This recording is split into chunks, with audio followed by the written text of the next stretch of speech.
Hi, welcome to Empower Her. My name is Priya, and I have a very special guest with me today, Jenny. Hi, Jenny. How are you? Hey, I'm doing super well. Thank you for having me.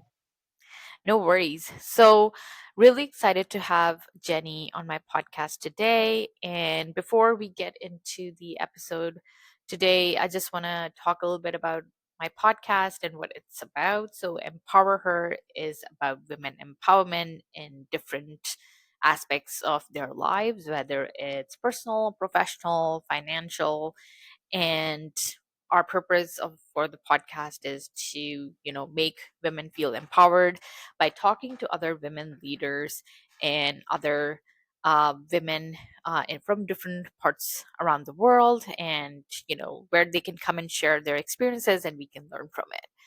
So today I have Jenny here because I basically saw her profile through LinkedIn, and I was really impressed with her background and what she's trying to do currently as well.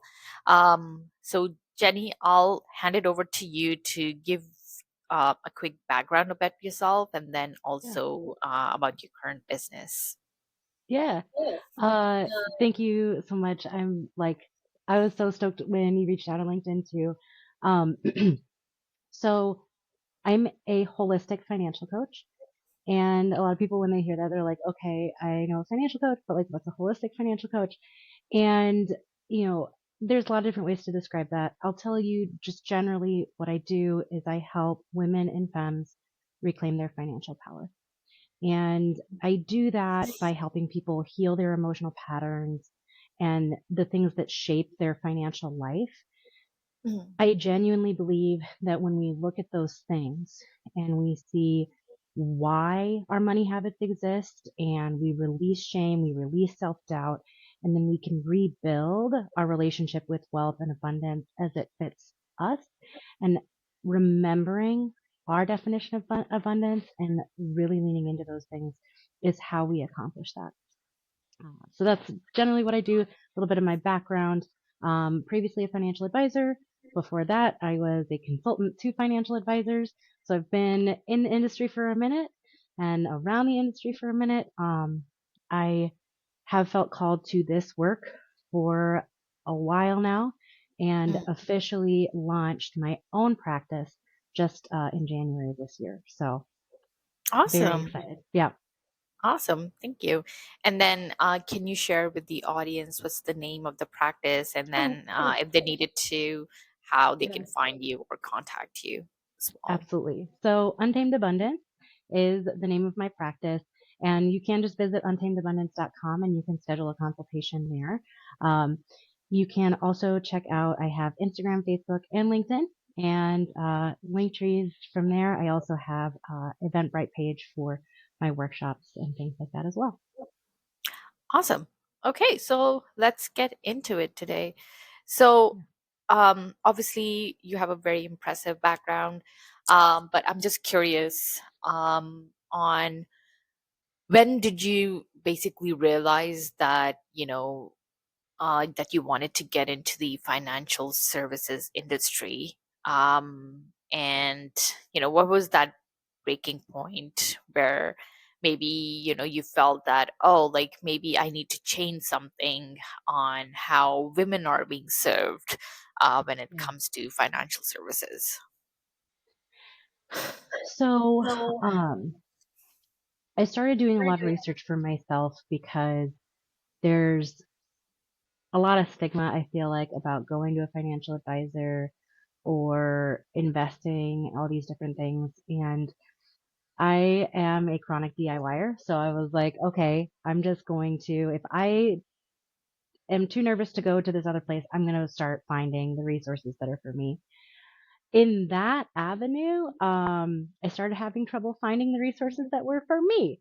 There are some really fantastic female financial influencers out there who gave me excellent guidance, and I looked into a lot of those things. But um, finding resources for me, for mothers, for, people who are in partnerships, for women who are ambitious and entrepreneurial and all of these things. It was just, I had to take all of the content that I found and kind of mesh it into my own little system. Mm, Um, but I remember there was a specific kind of meditation and piece that was just rolling around in my mind was, um, I want to see this work done for my people. mm, And I like that for me is really general, but it is folks who are not necessarily born into privilege, folks who come from other disadvantaged situations.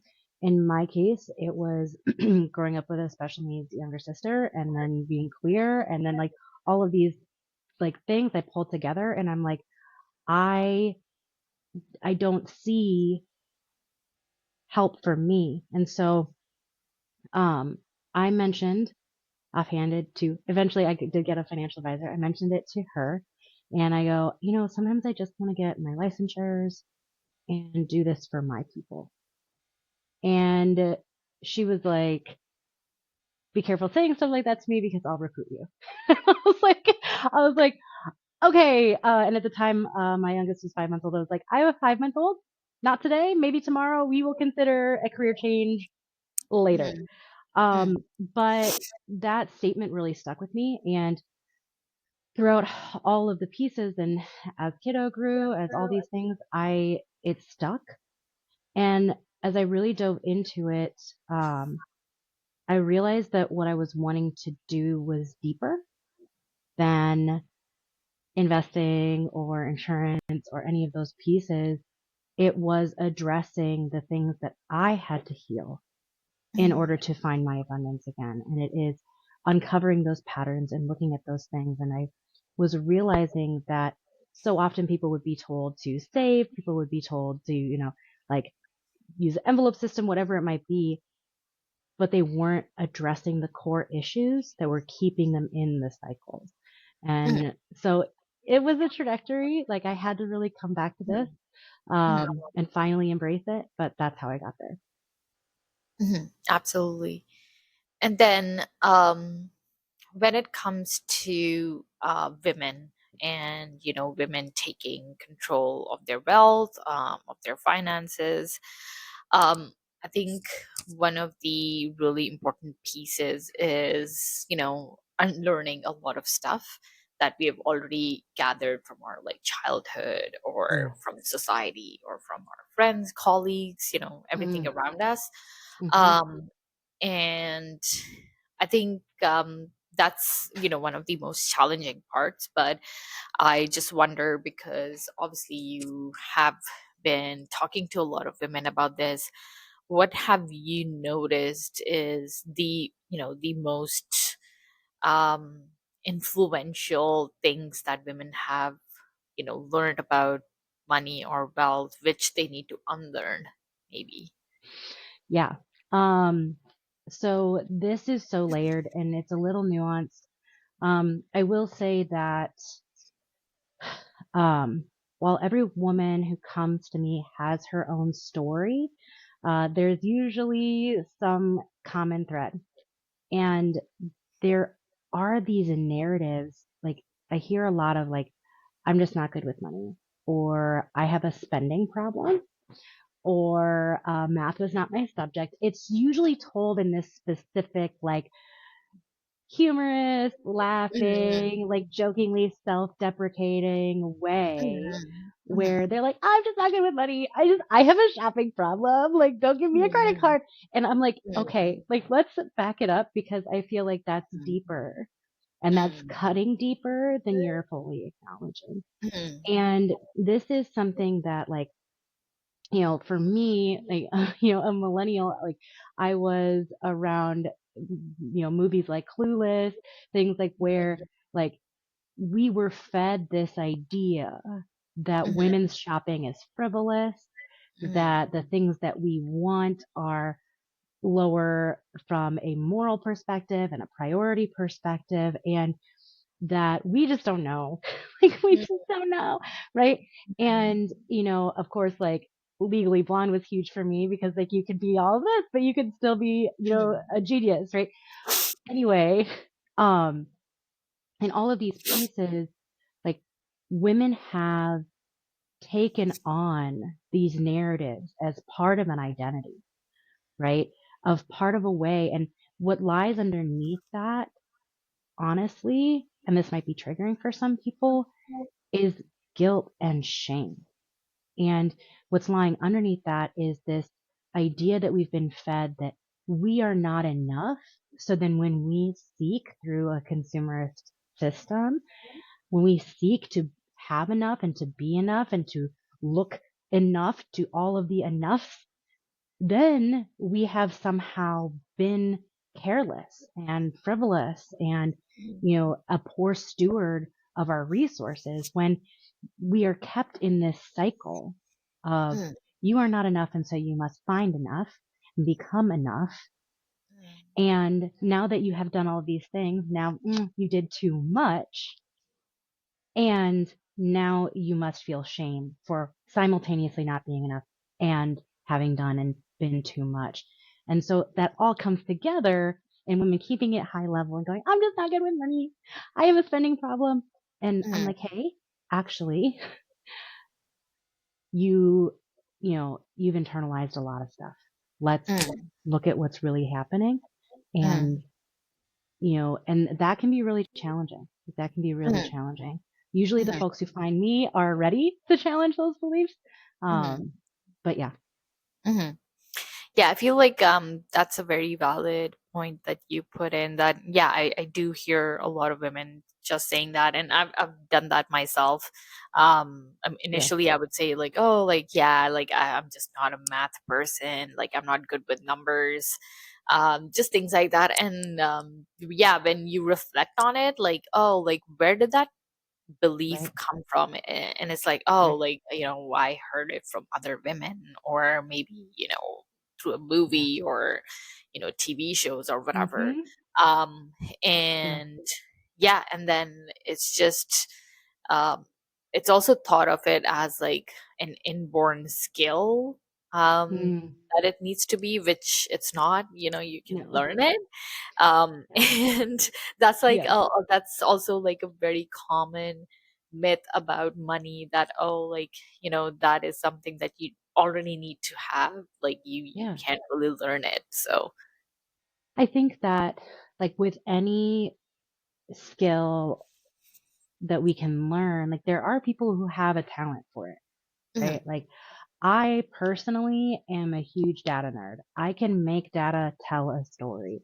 And like that's actually one of the things that I work on with my clients is I'll go, okay, hey, send me this information. We're going to go through it. We're going to find where you're actually spending your money. I'm going to tell you what your money is telling you. This is the story that your money is telling you. I have a talent for that, mhm, but it's still learned. Like mhm, knowing and being able to pinpoint these things, just like reading, just like riding a bike, all of these things can be learned. There might be people who it's easier for, but you can absolutely still learn it. Um, there was something else I was going to say. So the other piece too, and this is part of the systemic issue, is that these beliefs that we inherit. So like we probably first hear something like, I'm not good with money, or I have a spending problem, or any of these things from our mothers, our aunts, our cousins, our sisters, like friends, and then culturally and in the media, that's where we first start to hear these things. But then they're backed up by these cycles that we then fall into as a result. So, okay, you get your first job and you need now to find new clothes and new hair products and new makeup. And then you find yourself walking out of Target or Ulta or Sephora or whatever, having spent a lot. mhm, And you're like, oh God, this just is evidence. This mhm, is evidence that I'm bad with money. This is evidence that I have a mhm, spending problem. When in actuality, it's evidence that women are held to a different standard, Mm, And in actuality, it's evidence that we are told that we need things that we don't need. But then mm, also from a social perspective, we are expected to have. mm, So like, but then those things are also frivolous and not of value. So mhm, then again, we're given evidence by our society. mm, And so it is again that cycle where, mhm, we're told that we can't. We mhm, then are given evidence by society that that is true. And then we are shamed for it being true mhm, and mhm, have to go back through and with compassion and love, heal that for ourselves. mhm. Yeah. Yeah, that's absolutely true. And yeah, I think also women, they're not really aware of like these kind of different standards that you're talking about. Like, how you Yep. said that, oh, like women are, held to a different standard when it comes to like their clothes, how they look, makeup. Yep.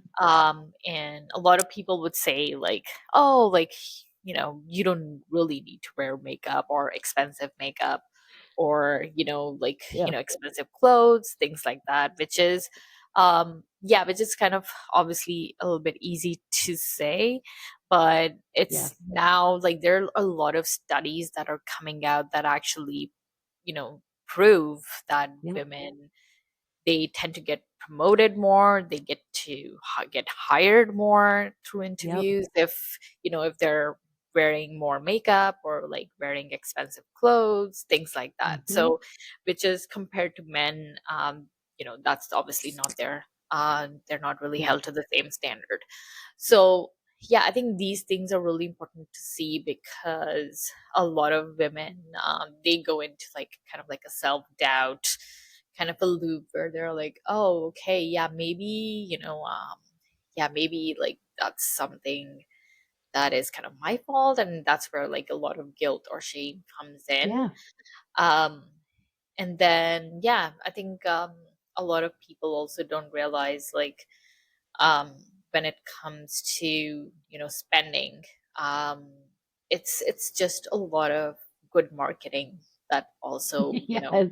um, kind of, makes you a kind of like a victim, right? So, Well, um, yeah, like I really wish that we would wholly acknowledge how much money goes into not just like the marketing, but also the psychology behind marketing mm, and like how we are being convinced that we need these things for our survival, right? And mm, like, I mean, broader survival, right? Like, if you want to be accepted, if you want to be attractive, if you want to get the promotion, if you want to get the partner, if you want to, whatever, you need these things. And of course, no, it's not said explicitly, but mm, that's what they're saying. And, this is the thing for me too, is like, how many times have we seen jokes on social media or whatever, like, oh, she has so many shoes. Oh, she spent so much at Ulta. Oh, she like, whatever, right? And it's just mm, like, it's so, like, it's such a spiral because, like, okay, so let's say you go to Walgreens or whatever drugstore and you get a foundation and then that foundation makes you break out. And then you're like, okay, mm, so now I can't buy my foundation at the drugstore. Now I have to go get my foundation at a, better, like at a makeup store. And then you go mm, there and now you, instead of spending $10 on foundation, you're spending $50 on foundation. And then mm, you're like, and it still makes me break out. And then I just like, and then you end up with a cupboard full of like, yeah, 10% used foundation. And like, I mean, okay, like how many people can totally relate to this, right? And then you're like, mm, I now have $100 sitting in my medicine cabinet that mm, like, I'm not going to yeah, use, right? mm, And because of, and then we're criticized, right? Like, it's like a partner might look in that medicine cabinet and be like, how did you get all these? Are you even going to use them? Why'd you spend money on this? It's like, mm, I don't even know that I can explain it to you, mm, right? Like, and I mean, and that, like, that's just, all of these things, and it builds up to these mm, pieces where at the end of the road, we're sitting and we're looking at the credit card bill or the bank statement and we're going, what happened? mm, And mhm, it's so like, there are so many things that are just like, it's like adding one piece of paper every Mhm, day. mhm, Eventually you'll have a really thick stack, and it's mhm, a similar concept, right? It's mhm, those ways it just kind of gets chipped away at our finances. mhm. Yeah, I feel like at the end of the day, when you look at that statement, you just, you kind of feel the need to like, put a blame on someone. So the most like easy option Yeah. is to just blame yourself. So Yeah. that's where the whole thing starts. But I feel like it's a factor of like so many things. It's just like not one thing you can point to. It's, like the society, how the corporate culture is, Yeah. marketing, brands, and like, media. So it's a combination of everything. um but moving on to, if we talk about successful, like intelligent women, skilled, Yeah. talented women, is there any specific mistake that, you've kind of seen them make over and over, which, keeps them kind of stuck um Yeah. in their financial journey? So, um, the first one, first and foremost, is not paying attention to their money. Mm, And it's one of those things where it can be really challenging to pay attention to your money and not get caught in scarcity, right? I think that a lot of people, when they are counting up how much their items cost or things like that, it can feel really restrictive when in fact the goal should be awareness, not restriction, right? It's like when someone is making sure that they are getting enough of their vitamins and nutrients in a day versus being on a diet, right? Like I'm not counting for restriction, I'm counting for awareness and health. And it can be really easy, especially in a culture that values certain things, to feel like you have to restrict yourself. And in some cases that is true. Like in for a lot of people, and especially right now in the things that we're going through just as a collective, um, the restriction is a real part of our lives right now. But the biggest, the like underlying kind of pitfall that I see a lot of women fall into is they go, "Oh, I'm not good at this. I, consciously or unconsciously feel guilt and shame around it. And so it's easier just not to look at it." Because you're right, because if you're looking at the bank statement, we're taught that overspending is a character flaw, is a moral deficiency. We're not taught mm, that it's systemic. mm, And so we then immediately blame ourselves. We're going, how come I mhm, can't be disciplined? How come I just can't get this? Like, how come I just need to get my stuff together? I can't, mhm, and we go through, and we just spiral mhm, instead of going, okay, mhm, I chose to spend this much money in this place. mhm, Is that aligned with the life that I want? Is mhm, that aligned with what I value? Does that reflect the world and the life that I'm trying to build and live? mhm, And instead of being, critical and self deprecating, what would happen if we showed up with curiosity? mhm, What was the reason I spent money in this place? mhm, And do I want to do that again? How did that mhm, make me feel? mhm, Right? It's like, if you are trying to discover food sensitivities different than food allergies, you mhm, have to track what you eat and you mhm, have to pay attention. You have to come back to your body and say, how did I feel after eating this? mhm, Did I feel crummy? Did I feel energized? Did I feel satiated? Did I feel tired? Like, where are you sitting in this? Is like, okay, if you went and dropped $200 at Ulta, how did you feel when you left? mhm, Did you feel empowered? Did you feel excited? Did you feel Like you've got some new glitz and glam to throw on and help you walk more confidently through the world? Or Mm, did you feel guilty? Did you feel like you had just bought things kind of mindlessly? Like come back to yourself and go, is this what I wanted when I spent this money? And I think like that's a step that none of us were taught, mm. right? Yeah, exactly. And I mean, none of us were taught it with our food either, right? Like, yeah, Anything really on how to basically, look at things and perceive things. I think what you said here is really important, especially the thing you said about curiosity and approaching anything with that. And um, I really believe in that because that part has really helped me in like yeah, every area in my life. yeah, So whether it's like your career, your, personal life, anything, if you approach it more with curiosity, I think that really helps with processing things yeah, because, as you said, it's going to resonate with a lot of women who uh, basically look at their statements and that's what they feel anxious, they feel yeah, overwhelmed, and that's why they are like, yeah, yeah, I'm not gonna look at that. It just, right, doesn't make me feel good.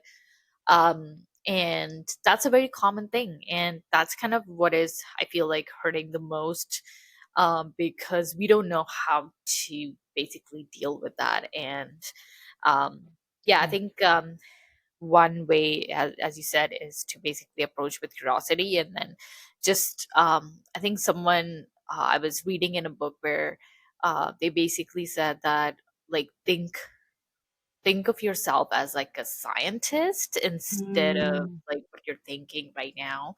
So yeah, just think that you're a scientist, you're doing an experiment.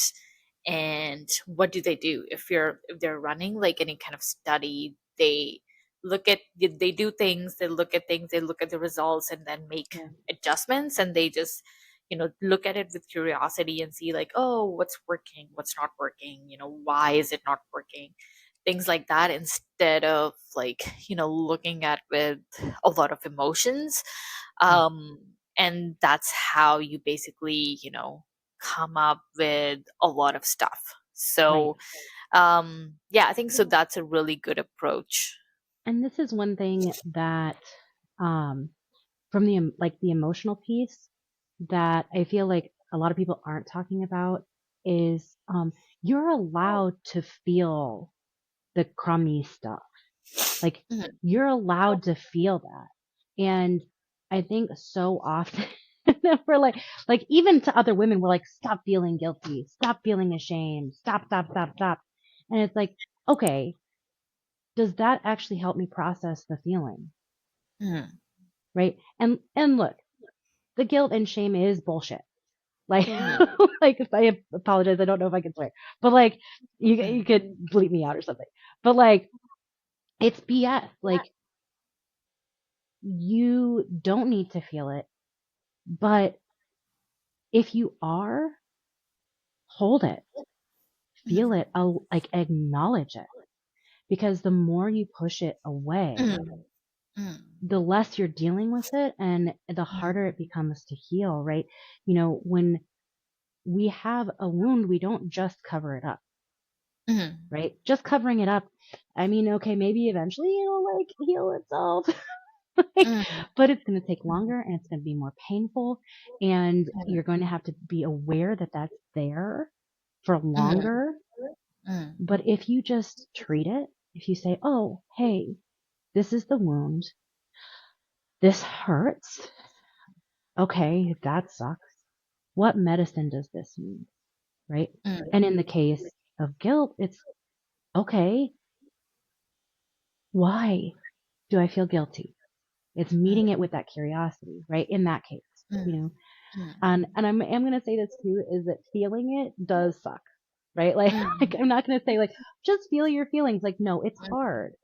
mhm, And, but that was like one of the biggest lessons I learned was the avoidance of the feeling was causing harm too. So mhm, like just sitting back and allowing myself to feel the guilt, to feel the shame, to feel not worthy, to feel like I was a poor steward, to allow myself to feel that and then go, okay, why do Mm, I feel this way? Is it mm, true? mhm, Right? What's happening that's causing this feeling? And how do I love this part of me mm, enough? Like, let's say it is true. Let's say I was careless. Let's say I was a poor steward. How do I forgive myself? mm, How do I heal? And how do I move forward with this? mm, Right. And that's a piece I feel like, especially for women, we miss, right? Because again, we're in this world where we're told money shouldn't be emotional, and which is insane because of course it's emotional, but it's important to feel what you're feeling so that mm. you can work past it and through it and find more. Anyway. Mm, mhm. Um, yeah, that's very insightful, and I hope, those kind of questions people can take and then, try to process their emotions. And yeah, that is so valid, especially, saying that, oh, like, yeah, you definitely shouldn't ignore your emotions or try to, suppress them, because yeah, they are part of the process. It's very uncomfortable, but if you want to get to the other side, um yeah, that's how you would need to go through it. And obviously there are so many resources that you can use to kind of like help you through that process. So I'm glad that we talked about this. Yeah. um Moving on to the next part. So um let's talk about, some controversial opinion about women and money that financial Hmm. advisors would probably hate you for saying. Okay, so I thought about this one a lot. So there's two pieces that come to mind. The controversial piece is, number one, that the majority of the things that a financial advisor can do for you, you can do yourself. That you don't need an expert with you in order to invest. Now, I Mm, will say that there are some really great people in the industry, and the service exists for a reason. You know, just like you can clean your own house, maybe you want somebody to clean it for you because it's a lot and it's something that you would like to have off of your plate, right? And mm, there are people who are good at doing things. So there's that controversial piece, is that you don't necessarily need an advisor, mm, while they can be beneficial. The other mm, piece, that came up for me when I was thinking about this, is that it's okay to prioritize joy. mm, Um, I think this is something that gets missed, especially in the financial services industry, because it's so focused on retirement, which is necessary. Like, we need to be planning for end of life. We need to mm, be planning for when we cannot work anymore. That has been a consistent thing to plan for throughout history. So mm, that is a necessity. mm, But I think what gets lost is that, what are we doing now? What's mm, making our life worth living today? And mm, so often we put it in this little silo where, like, this is discretionary spending. Like, mm, and it's discretionary, right? And it mm, gets put over here, and that's where the guilt comes from. That's where the guilt and shame go. That's where the overspending, I can't believe I spent this much money on X, mm, right? mm, But this is, again, where checking in with yourself and going, is this actually bringing me more joy? Is this actually improving my quality of life? mm, Because because if we're not living and earning and working for the things that make our life better, what's mm, the point? like, saving is a necessity. Saving should mm, be as much of a necessity as everything else you spend money on. Like, Mm, I feel like we don't teach that early enough or often enough. Like, saving is a necessity. When you mm, have a nest egg, when you have an emergency fund, you're not going to have to rely on predatory creditors, mm, right? mm, And retirement and, fill in the blank, right? Saving is a necessity, but so is your joy. So mm, is living your life. mm, And that is something that I am seeing more and more financial advisors get into. Like, mm, it's lifestyle planning and mm, looking at that, more holistically. But there are a lot of people who are still like just solid focused on like return of investment and retirement. And I'm like, guys, mm. like, we got to live our lives today too. So yeah. No, that is true. And yeah, that actually reminds me of like, obviously you must have heard about it. Pretty much everyone has heard about it, about like the $6 lattes. And, initially for so many years, I've heard this advice from like pretty much every financial advisor, like, yeah, you need to like stop drinking $6 lattes, and that's gonna like give you so much ROI in the future, and blah blah blah. And then now I'm starting to hear more about, yeah, the $6 latte is not going to do anything for you. So Yeah. there's like a lot of conflicting opinion on the internet, and yeah, it can get very confusing sometimes for people because they're like, so is a latte bad or good? I mean, what am I supposed to do? Yeah. Well, okay. So here's the thing, right? Like, I mean, like, again, I am a numbers person. So I'm in this spot where I go, okay, let's say you spend $6 on a latte 5 days a week, right? Like, that's approximately $120 a month. Um, that does add up, right? And like, this is the actual factual piece of it, is that it does add up, and you can invest it, and you can get interest on it, and you can do all these things, right?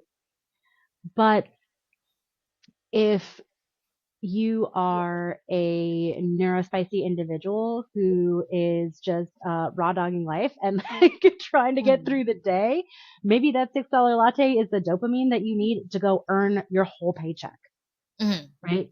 And mhm, and that's just, an example. But the other piece of it too is, okay, what else do you spend $120 on a month? mhm, What else, and are all of these pieces aligned for you? mhm, And so, and this is where, like, for the people who come to me and work with me, we sit down and we look at core values and foundational why first, right? mhm, And then we look at the things that are actually bringing joy and fulfillment into their lives and make sure that their spending is aligned with that, mhm, right? So let's see. If you go to a local coffee shop and like they have the best freaking like homemade syrup, and it brings joy to your day every day, and then it aligns with your values because you're supporting a small business, right? mhm. Dude, get your latte, right? Get your freaking latte. Yep. But then Mhm, if you're in a spot where you're going, this is a habit and it's mhm, mindless and I just do it every day, mhm, maybe it would be better for you to replace it with a different ritual, right? mhm, Maybe all you need is a hot beverage to carry into work. mhm, Maybe what you're really looking for is sugar and caffeine, and mhm, there's a better thing that would work better for your system that could so like, this is, again, I'm never going to shame anybody for their $6 latte because that is mhm, what got me through mhm. postpartum in my second pregnancy. Like, both pregnancies, like drive through coffee Yeah. was the thing that was my survival, right? True. Like, No, and I totally agree. For me, yes, coffee is so important. Like I love coffee. I'm like, um, yeah. If someone told me, oh, like, oh yeah, you can't drink coffee, I'd be like, yeah, that's not gonna happen. no, I'm yeah, okay to give up on like takeout. I'm happy to like cook at home, things like that. But yeah. coffee, no. Well, and this is the thing too, is like when people say stuff like, anecdotally, like, if you just didn't get your $6 coffee, if you just didn't, if you just, and it drives me nuts that something as addictive as caffeine and sugar is touted as the thing we need to give up. But like, come on, Mhm. guys, like you could pick Yeah. something else. But like, Mhm. like don't True. take away our joy. Yeah. But like the other part is okay, if I'm not spending my money on that, where is it going? And this Mhm. is the piece that I feel like gets missed in those criticisms is Mhm. what do I actually want to do with that money? Mhm. And like, okay, so you said like you could, cut back on takeout, maybe change some products, do whatever. Like there are so many Mhm. different things we could Mhm. add, that where there is that one subscription to that thing that we haven't used in 6 months, right? Like there are things. So then Yeah. how are we going to make sure that that money that we're recouping gets funneled into the appropriate places so that we can Mhm. actually see the ROI that we Mhm. want? And actually And not yeah, feel guilty about it as well. yeah. Because, well, that's the thing too, is if you're saving every month, Mhm. you're not going to feel guilty about your lattes, right? If Mhm. you are able to turn around and go, okay, I earned this much interest from my high yield savings, or, Mhm. oh, my 401k or IRA got this much, like I contributed to my future and to my Mhm. foundation of security. Mhm. Yes, I'm going to get my freaking latte, right? Mhm. So this is again where, there is no one size fits all financial strategy for anyone. It's Mhm. coming to what you value most and what is a priority for your life, right? Like my Mhm. partner, he's done with Mhm. drive-through coffee. Like he was like like they discontinued some stuff in his favorite shop and he was just like I'm done. And now Mhm. he just like goes to Aldi and gets Keurig Mhm. cups and takes them to work and like that's his vibe, right? Mhm. And I'm the local coffee shop person, right? I want my like Mhm. homemade lavender syrup from my Mhm. favorite coffee shop, right? Mhm. So like this is Mhm. where like living in your joy and then finding a way to align everything with what your goals really are and what you really want for your life is the key piece. Mhm. Exactly. Okay. And then let's talk a little bit about, I mean, this is kind of like we're diverting into kind of like a more serious topic, but um, we need to talk about this as well. And that's about financial abuse and Mm, financial infidelity, because yep. that's also a really important piece that affects a lot of women.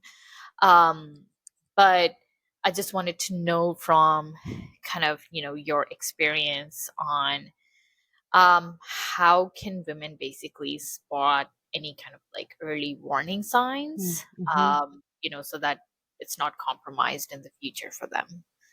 Yeah. So,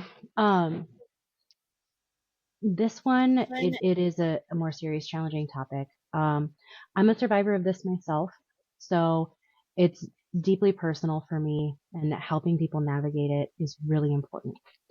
Um, the first red flags, like with anything, seem really minor. Um, and the challenge with this too is that different abusers um, abuse in different ways. So the red flags might be different depending on the situation. But some general kind of overarching things that we can pay attention to are signs of control. So lack of transparency around money. These are the first like big red flag. Not wanting to talk about money, avoiding the topic, things like that. Those now, and I do want to say like for new relationships, like if you're going on a first date with somebody, like that's going to be a little bit different than when you're a few months in and you start to see these things, right? I will say some of the things that I started adopting for myself to spot red flags right away were if I was going on a date with somebody, and this started applying to friendships as well as intimate relationships, I would go, how do you want to handle the check? Mm. And I will tell you right now, that was super freaking uncomfortable. I hated doing that. Mhm. As Mhm. as, a chick who grew up in the Midwest, like just Mhm. trying to be assertive in any way, like that was Mhm. so uncomfortable. Yeah. Mhm. But doing that, I realized that moment of discomfort saved me so much discomfort later. Mm. saying like right off the bat, do you want to split it? Mm. Do you mind, and I even do this now, like if I'm taking, if I'm going and getting coffee with a friend, I'll ask their consent. I'll just say, do you mind if I get your coffee? And then Mm. we don't have to have this, no, you didn't, no, no, no. Like we don't have Mm. to deal with that. Mm. Right? It's just like, Mm. can Mm. I do this for you? Mm. Or let's just do this. And like, I'm going to admit, like it is uncomfortable, but that was one Mm. thing I adopted. The other, and that like, that gives really easy, like if folks, you know, are super uncomfortable with that, which they might be, right? But Mm. you can start to see some of those money habits with somebody who might be a partner later on in those Mm. initial conversations. Other Mm. things,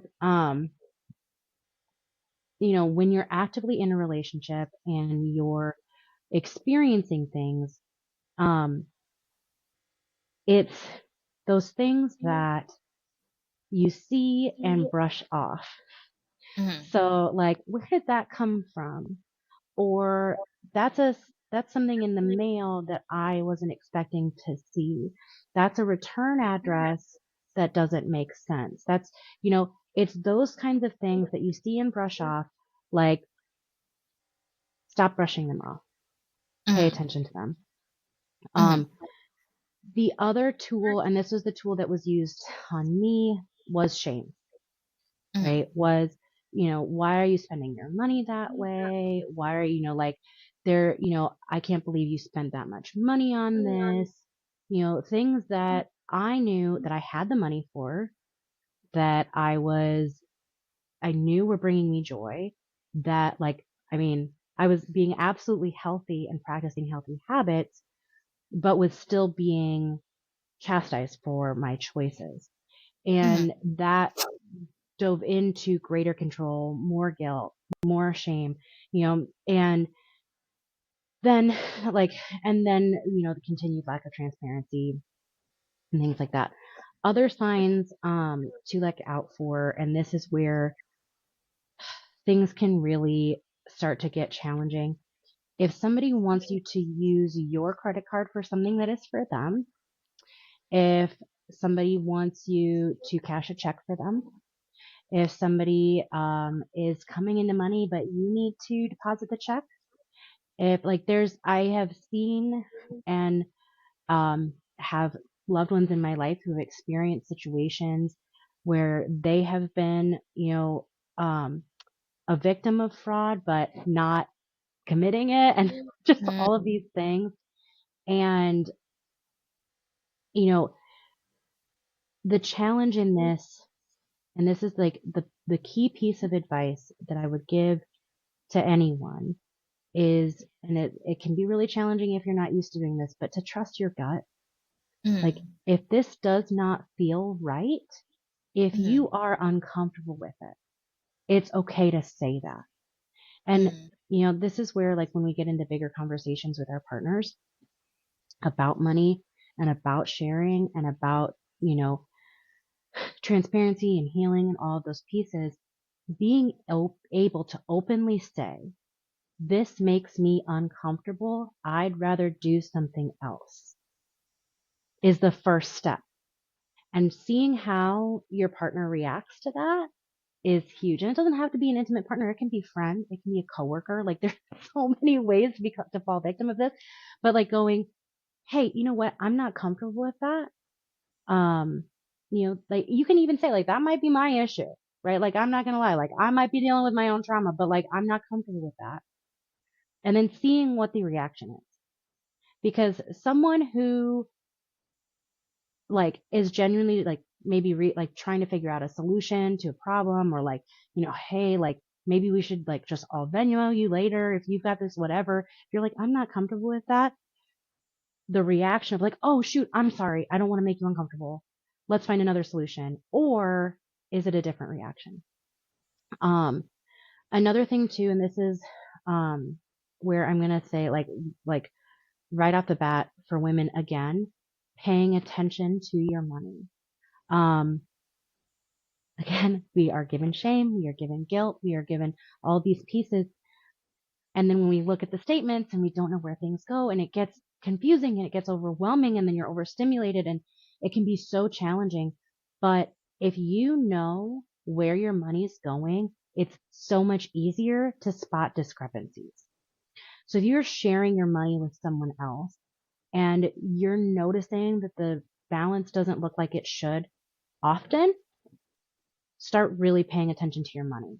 I hope that you're paying attention to your money consistently anyway, but if you're not, and this is a problem, it might not be malicious. It could just be you have a leak somewhere, right? It could be a subscription that you forgot about. It could be like there's so many different things.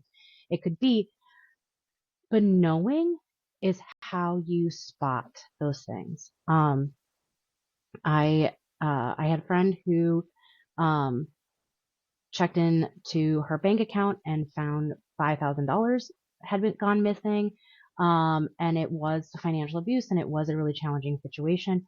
But if she had not been consistently checking her account, then it might have taken weeks for that situation to be noticed, right? Or a bounced mortgage payment or a bounced phone bill before she noticed that. In her case, she was able to quickly get on it and deal with it and move forward. Um, but that's how we help mitigate that. So that was really long winded. I hope that we're we're all right. But it is really heavy. But these are really important points, and I'm glad that we're talking about this because it's really important for women to be aware about this. So thank you for sharing those points. Yeah, And then yeah, I would like to end this episode by asking a last question, which is what's your message to the woman basically who's thinking that it's too late to take control of her financial life? yeah. It's never too late. Like it is never too late. Um, I know, like, I hope that you hear that all the time. I hope you continue to hear that. I hope that, like, all these things, because, um, financial empowerment is so much bigger than saying, I need X amount of money in order to achieve a certain goal. It's about having the life that you want, right? Empowerment is knowing your power, right? This is something that I tell all of my folks and say consistently is your money is your energy. We literally take our time, talent, expertise, experience, all these things. We turn around, we use them through our work, whatever we're doing, we alchemize it into money, which we then turn around and alchemize into the life and world that we're building. When we lose track of the connection between our energy and our money and our life, we are losing connection with our power. Mhm. We are creating and co-creating this world and this life in a way that matters to us. Are you using your money and your energy in a way that aligns with the world that you want? But beyond that, in that worrying if it's too late, all these pieces, as long as you are still going and still moving, you still have time. Mhm. So remembering your power, using that power to co-create a reality that you want to live in and that brings you joy and that is what you genuinely want, channeling your power in that way is a daily practice that will build over time. Mhm. So, and then, I mean, then I would dive into like, well, what are your real goals? And like Mhm. going into those pieces too. Yeah. Mhm. Awesome.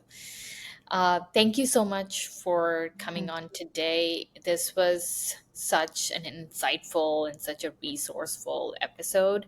And I hope our audience can take a lot from this and learn from this and, start taking Yeah. control of their financial life. Yeah. Um, Also, if any of our audience is interested to know more on how Yeah. Jenni works on this, please feel free to reach out through LinkedIn, Facebook, Yeah. and or her website as well. I'll put the link to the website and the podcast description, the episode as well. So definitely check her out. And thanks again for listening. And definitely share and like the podcast episode as well, if it has helped you in any way. And we'll see you with the next episode very soon. Thank you so much. Thank you.